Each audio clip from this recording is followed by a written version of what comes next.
The more hits we play, the more hits we get. URLradio.net. Stacey Sturm. Kevin Kais. Let's talk about the ways that music can mess with your brain. Awesome. Weird ways it messes with your brain. Okay. Now, the entire reason that music exists is because it almost magically has the ability to push buttons. An upbeat song gets you going. A sad song makes you cry and makes you drink. But the more science studies music effect on the human brain, the more bizarre things that they're starting to discover. For instance, did you know that it can change your ability to perceive time? No. Well, let me tell you about this. Please do. Share with us. To understand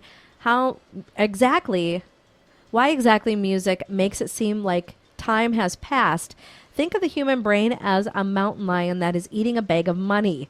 It doesn't matter what the zookeeper distracts it with, food, shiny objects, or just shouting and yelling. All that matters is that they give another zookeeper the chance to sneak up and retrieve the money while the lion is deciding which one of them to eat. Similarly, when your brain is steadily distracted, you'll be less likely to notice that things around you are in detail, and this includes the passage of time. Our brains have limited input capacity, and when something else is using up that capacity, we're less likely to think things like, I've been standing in line to get Richard Mall's autograph for 3 goddamn hours. Why am I standing in line for Richard Mall's autograph? But he's genius. But it works the opposite way, too, in some situations. Listening to music can actually expand perceived time. For example, listening to music while performing tasks that require concentration will make the time seem like it's going by quicker. Or if you're doing something that you don't like to do. Absolutely true. That's why a lot of people listen to us at work. Yep. And it is. It's true. Because then it's less, it seems like they've been at work less time. Yep. And they have you to thank. You're welcome, people. Now, did you know that can also tap into your primal fear? I don't know either. How the hell does it do that? There are certain sounds that humans will automatically associate with sudden and painful death because they tap into our evolutionary fear of the screams of other animals or people. Screams of fear in almost any animal or person are made up of what scientists have dubbed discordant noise. Any noise that makes you feel very unpleasant falls into this category. If we hear other living things making that noise, we know we need to get out of there because something bad is going to happen. That's why you'll see, like, in the horror movie scenes, like, that's not a pleasant noise. Nope. You want to get out of there. Mm-hmm.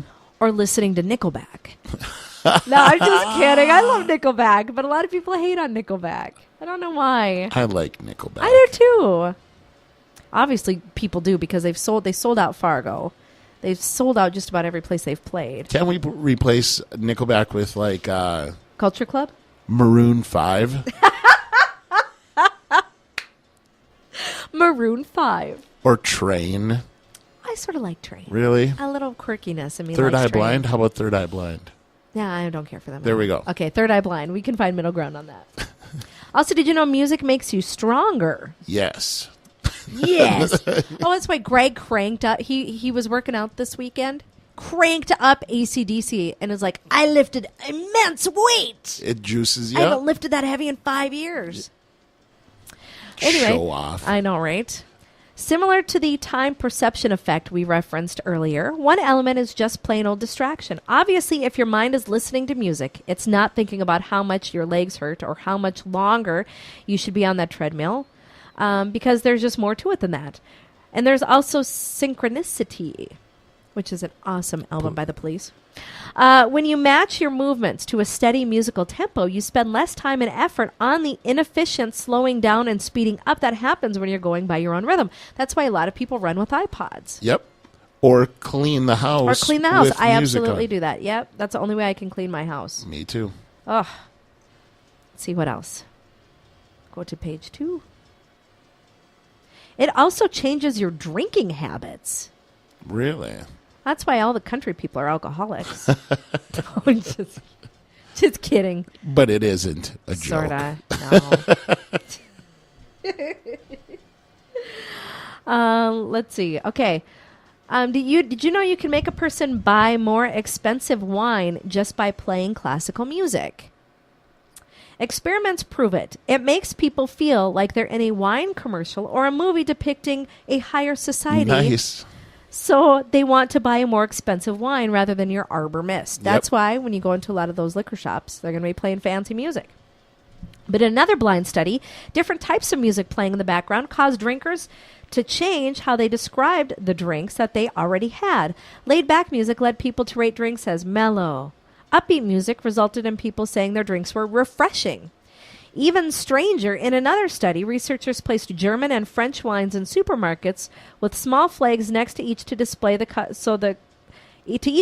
so customers could tell which countries they came from. Then they played some unobtrusive international music in the background. When German music was being played, the percentage of German sales rose. When they played more bistro French type music, the amount of French wine sales rose. Wow. I know, right? And the last one. It also makes you a better communicator. Duh. Yes. Just the fact I said duh just proves it right there. Duh. Winning. Winning. Oh, my God. I've been saying that all the time the past 2 weeks. I'll do something idiot. I'm like, winning. Research shows that people who have studied music actually have brains wired differently than non-musicians. This revving or rewiring makes them better able to express emotions they're feeling, but it also makes them more able to understand the emotions that others express. Music is very emotional, and people wired to understand those subtle emotional changes can also detect them in the vocal tones of somebody talking. The emotion of the music translates to knowing when your boss is secretly mad or when your mother is secretly disappointed. The sooner you start learning music, the better you're going to be at learning people. Very good. Hooray for music. Hooray for music. So there you go. Interesting little tidbits. And again, you're welcome. Yes, you're welcome. And just more proof that everybody should listen to us while they're at work. Mm-hmm. We play more music than anybody else. And we make you smarter. We do. And better able to read people. And you'll buy a better group of wine. Guaranteed or your money back. Or your money back. Hey, coming up next, predicaments. Okay. We're going to wrap up the show with predicaments. Also, if there's something you want to hear today, email me, Stacy at urlradio.net. That's STACY at urlradio.net.